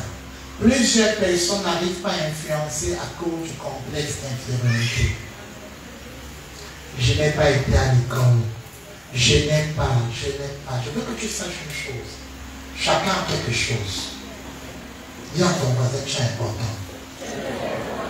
Mais dis ceci, voisin. Ce n'est pas à moi de te le dire. Tu dois le croire. Il y a les gens ici qui ont un appel, mais ils sont limités parce que c'est dit qu'il n'y a que le pasteur qui a l'appel. C'est bon. Il y a les gens ici à qui Dieu révèle de grandes choses. Mais ils ne décollent pas parce qu'ils ont le complexe d'infériorité. Une personne qui influence pour avoir l'audace. Et l'audace vient du fait que tu sais qui tu es devant Dieu. La peur de ta mort. La timidité t'a paralysé. L'incertitude est ton blocage. Il y a des gens ici, je sais que des bêtises, il y a un vent, elle réussit. Mais le manque de confiance en soi paralyse ton influence. Il y a des gens ici à qui Dieu a dit des choses qui pouvaient déjà développer. Et on serait loin par rapport à nos projets. Mais le problème est le suivant. Tu ne crois pas en toi. Tu ne sais pas qui tu as cru. Et toi, tu veux qu'on te dise qui tu es. Non. L'affaire là ne commence pas avec ce que les gens disent de toi. L'affaire là commence avec toi qui crois en toi-même. Tu penses que les autres qui réussissent ce qu'ils ont réussi, ils sont nés comme ça? Non. Les grands leaders sont nés avec des limitations et des cas. Pierre est quelqu'un qui avait maudit son maître jusqu'à faire les implications 3 fois. Il est devenu le leader. Tu veux que je te parle des limites des hommes de Dieu? Des limites des héros qui ont fait des espoirs? Moïse racontait partout qu'il est bête. Chaque fois qu'il voyait les défis, il dit qu'il ne sait pas parler. Le complexe va t'empêcher d'influencer. Il y a des gens ici qui ont des dépôts, des grâces, qui décident, qui chantent, qui composent, qui voient des mystères, qui accomplissent, mais qui risquent de passer à côté sans influencer personne. Parce que l'influence commence par s'influencer soi-même. Amen. Il y a des gens qui se regardent au miroir, je suis laid, je ne suis pas beau, je ne suis pas ceci. Si j'étais comme tel, le complexe veut ta mort. Le complexe veut ta mort. Je ne sais pas parler en public. Je ne sais pas ceci. Ah! Tu es toujours limité. Oui, tu ne sais pas. Mais est-ce que tu sais que Christ vit en toi? Et que si Christ vit en toi, quelqu'un dit je prie tout par celui qui me fortifie. Les témoignages doivent toujours venir des autres, de l'étranger. De ceci, toi tu n'as pas de témoignage. Tu n'as aucun témoignage. Tu es toujours là. C'est pourquoi tu ne prêches pas aux gens. Parce que tu n'es pas sûr de toi. Je vais leur raconter quoi? Je vais leur dire quoi? Alors que là où tu es arrivé dans la foi, c'est une histoire. Et il y a quelqu'un qui va écouter ton histoire, il va changer. Il va voir Dieu à travers lui. C'est moi, je lui donne mes prédications, il ne croira pas. Parce qu'il va dire, il est trop loin. Le pasteur dit, non, je veux quelqu'un qui est proche de moi, qui est contemporain, que j'ai vu s'élever. S'il me parle, je vais croire. Mais le manque de confiance personnelle, toujours en train d'hésiter. Toujours en train d'hésiter. Si c'est pas, on va rire. Si c'est pas, on va croire. Si je fais 100 ans, oh, je n'ai pas beaucoup. On veut le soutien ici à l'église. Eh maman, si je donne ma part, ça va rire. Toujours dans l'hésitation. Tu ne peux pas faire ton business. Tu ne peux pas accomplir tes choses. Tu n'es pas sûr de te marier. Il y a des gens qui fuient le mariage parce qu'elles ne sont pas sûres qu'elles sont capables d'être à hauteur. Il y a des gens qui refusent d'engager la demande d'un homme à cause de ce qu'ils ont peur de la responsabilité. Ils sont comme un démon qui les empêche de s'engager. Ça te pétrifie, ça te limite, ça te paralyse. Si tu veux influencer, elle passe. De quoi en toi?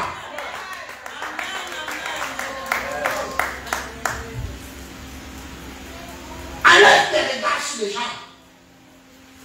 Tu ne seras pas comme eux, mais tu seras toi.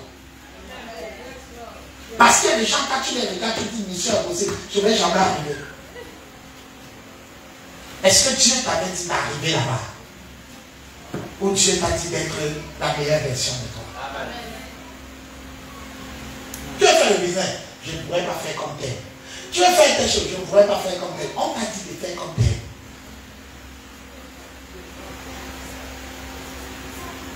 Mon rôle en tant que père, c'est d'influencer et de faire croire que c'est possible. Mais ce n'est pas te faire être moi. Parce que tu ne peux pas être moi. Mais tu peux être toi. Ayant été influencé par moi. Au point de devenir la meilleure version de toi. Au point de m'influencer. Parce que moi, je ne suis pas un homme d'affaires. si ce n'est du royaume. Maintenant, toi, tu es un homme d'affaires, des affaires courantes. Alors, tu m'écoutes, tu es boosté. Ce ne sera pas pour faire de toi un homme qui prend le micro et prêche, mais ce sera de prendre l'ingrédient de passion que je mets dans mon micro et mettre ça dans ton commerce. On prend ton commerce, commence à produire le même résultat que mon micro produit. On prend les gens sont touchés quand je prêche mon commerce, touche des gens et donne l'argent. Et que quand tu t'assois à l'église, je te donne mon don, je t'influence avec la prédication, l'onction et tout ce que je peux relâcher comme mystère. Et toi, tu te lèves, tu parles de ça, de l'argent et tu m'influences. Donc, tu vas acclamer comme j'ai. Tu dis, papa, tu viens de m'influencer. Je dis, ah bon, mon fils. Elle m'a fait, tu dis, oui, tu m'as influencé. Et moi, je veux aussi te servir mon don, tu portes le sac. Tu dis, papa, tu pourras porter. Je dis, il n'y a pas de problème, même si je prends un peu l'affaire, si ça te fait tomber, c'est pas mauvais. On dit amen. Oui. C'est pas que tout le monde doit prendre le micro et prêcher. Mais c'est que chacun a un micro qu'il peut utiliser. A l'audace de croire que tu as quelque chose. Dis à ton voisin, il y a quelque chose. Il y a quelque chose en toi. A l'audace. Il y a des gens ici, s'ils font un comptoir chez lui et commencent à voir qu'il y aura la clientèle. Mais il n'y a pas de travail dehors. Il n'y a pas de travail dehors parce que pour lui, le travail c'est porter le costume, aller à Bonanjo et revenir, tu n'as rien épargné. Commence. Il y a quelqu'un d'influence. Demande que tu crois en toi. Dis à quelqu'un crois en toi. Touche quelqu'un, dis voisin. Crois en toi-même. Tu as trop peur. C'est pour ça que quand il faut donner son avis, tu ne donnes jamais ta part. Parce que tu n'es jamais sûr de toi. Tu parles pas. On croit que c'est l'humilité. Ce n'est pas l'humilité, c'est le complexe. Tu es complexé. Tu te dis, quelqu'un comme moi aussi va leur dire quoi. Quand on te donne la responsabilité devant, tu veux toujours fuir. Permettez les autres. Le complexe. Alors que Dieu ne te donne pas la responsabilité devant à cause de toi, mais il te donne à cause du dépôt qui est en toi. Mais ta peur a tué le dépôt. Ça a étouffé le dépôt. Moïse, je ne sais pas parler, je vais aider. Si tu m'envoies devant Pharaon, je vais dire laisse aller. Mon peuple. La Bible dit que la colère de l'Éternel s'enflamma. Et Dieu lui dit, pas toi qui as fait la bouche, c'est pas moi. Moïse continue. Je suis devant une défi. C'est bête. Dieu lui dit, ok, voici Aaron ton frère. Tu vas lui dire. Et il va parler. Il était calme. Il dit, il ne sait pas quelque part. Il va se tenir devant Pharaon et Pharaon. Donc vous savez, même quand tu es dans le capital de la fête, tu vas dire, j'attends le temps de Dieu. Oui, je sais de quoi je parle, ma fille. Complexe. Le complexe fait que tu ailles en retraite. Tu aimes la religion parce qu'avec ça cache ton complexe. Ça fait que tu ne t'engages pas. Les autres, voilà la rentrée scolaire. Il faut qu'on mette des cahiers ici pour les enfants qui ne pourront pas avoir tous ces cahiers. Et qu'on aide même à payer la pension. Mais ta pauvreté, à cause du complexe. Tu n'avais commencé à faire là, ça allait marcher. Mais tu peux commencer avec 500 000 là. Tu fais une fausse affaire, ça plonge. Pourquoi tu ne risques pas d'abord? Non, il préfère risquer ne rien faire. Ne rien faire. Parce que ça le rassure. Parce que c'est facile d'être dans l'ombre que d'être sur les projecteurs. Il faut être courageux pour être sur les feux des projecteurs. Il faut avoir l'audace pour qu'on te voit en public. Mais quand tu es en retraite, tu parais humble. Mais tu es un trouillard, un fuyard, un lâche, un traître. Parce que toi, tu aurais aidé beaucoup de gens ici, mais tu es assis là tout le temps. Tu préfères que moi je transpire, j'écoute Dieu, je prêche sa parole, je te donne ma part. Toi, chuchoté ton égocentrisme, mais quand l'égoïsme combiné t'a façonné, tu ressembles à un démon. Parce que tu ne produis pas ton résultat. Démon veut dire hors de la position. Au lieu d'être positionné pour faire sourire les gens, tu es maintenant positionné pour attrister les vies des gens. Dieu dit, il y a quelqu'un ici qui doit faire telle chose pour les orphelins. Tu vois comment tu es assis là comme ça, parce que toi-même tu es déjà possédé, tu es possédé par l'esprit de la peur. La terreur t'a envahi, la panique, tu n'as pas produit le résultat. Tu ne peux pas donner les habits aux orphelins. Parce que toi-même tu n'as rien. Mais Dieu te demande parce qu'il sait qu'il a mis la semence en toi et il sait que tu as. Mais la peur, tu as pris le talent, tu as mis au sol. Parce que l'insécurité, tu te dis, ah, il m'a donné le talent, si j'investis ça, je rate. Si je rate, et nous sommes qui prenons le risque, mais si on rate aussi, qui ne risque rien, le petit français l'a dit, n'aura rien. Ça veut dire, on dit souvent, on ne comprend pas ce qu'on dit. Ça veut dire que si tu ne prends pas un risque, tu n'auras rien. Personne n'influence à avoir osé. Toi, tu as peur de tout ce qui est responsabilité, engagement. Dès qu'on t'appelle, tu seras leader de ce groupe-ci. Tu dis, oh, papa, j'aime pas moi le devant parce que moi, je ne t'ai pas gêné. Papa ne me met pas devant. Je n'aime pas ça. Je préfère servir derrière. En fait, tu ne sais pas. Tu veux dire, je préfère me cacher derrière. Parce que tu es un lâche, un trouillard. Tu n'es pas prêt à servir ton don aux gens pour que les gens soient bénis. Mais tu aimes quand moi je sers ma part. Mais ton égoïsme fait en sorte que tu n'aimes pas donner ta part. Les chichas, patentés. Jusqu'à on a mis la patente sur toi.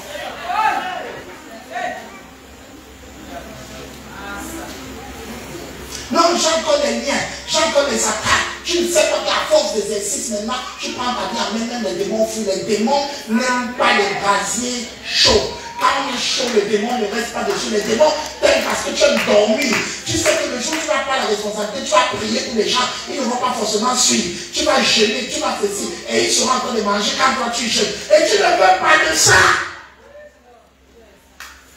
Papa souffre, papa paye le prix. Vous avez vu un témoignage dessus. La douleur de papa comme sur toi, ça fait dur. Moi, je ne veux pas avoir les problèmes. Seigneur, donne-moi un homme grand, fort, mais pas un pasteur comme papa. Tu auras ça. Le fruit ne tombe pas dans du cas. Tu auras. Tu vas avoir un mois, tu vas avoir un logué. Quelqu'un, papa a trop de passion, papa est ceci, maman ne parle pas, et maman ne parle pas quoi, tu sais ce qu'elle parle, comment elle parle. Maman subit, elle a dit qu'elle subissait, maman est toujours là, arrêtez, écoute, je veux vivre, ok, quand tu donnes la normalité, tu vis, si c'est ça qui va te réussir. Je veux vivre, parce que tu es une Chanel, tes modèles sont les top modèles du monde, ce sont les catalans du monde qui t'ont influencé, les chaînes obscènes qui t'influencent. Tu vas devenir belle à cause de toi.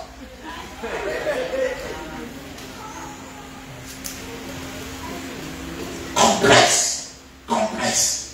Je me marie, je vais payer le loyer avec quoi? Je vais cesser avec quoi? Et les choses sont l'église, elles meurent, elles te regardent, elles voient un corps d'homme alors que c'est un bébé enfanté, criant, peureux, couche, qui a toujours les couches à un âge avancé qui est assis. Marie, le temps viendra. C'est comme dit la foi, là, c'est pour la foi, parce que tu ne peux pas grandir, tu veux dormir 10 heures, tu vas coucher sur le lit, parce que tu ne veux pas que quelqu'un te demande quelque chose, parce que tu ne veux pas servir ton don, tu ne veux pas maturer, tu ne veux pas être un homme de gros bébé. Là, je pense à barbe sur les moustaches, même les cheveux pas me pousser, rien, zéro.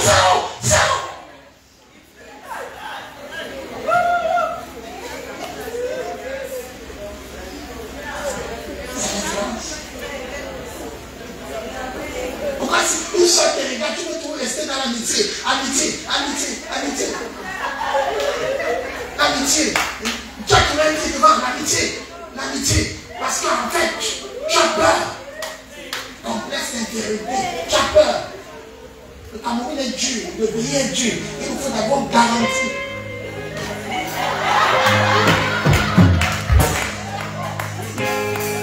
Je crois qu'on va se connais toi aussi quelqu'un qui... Vous voyez comment il m'a influencé avec le piano. Il dit c'est bon. C'est bon. Voilà comment on fait l'influence. On a dit papa, arrête-moi, on chante. Tout est adorant. Les personnes viennent passer. Ça nous a influencé. Il y a ton voisin, voisin. Sois excellent. Voisin, sois intentionnel. Voisin, aie confiance en toi. Il commence à prier. Prends ta dit ton mouvement.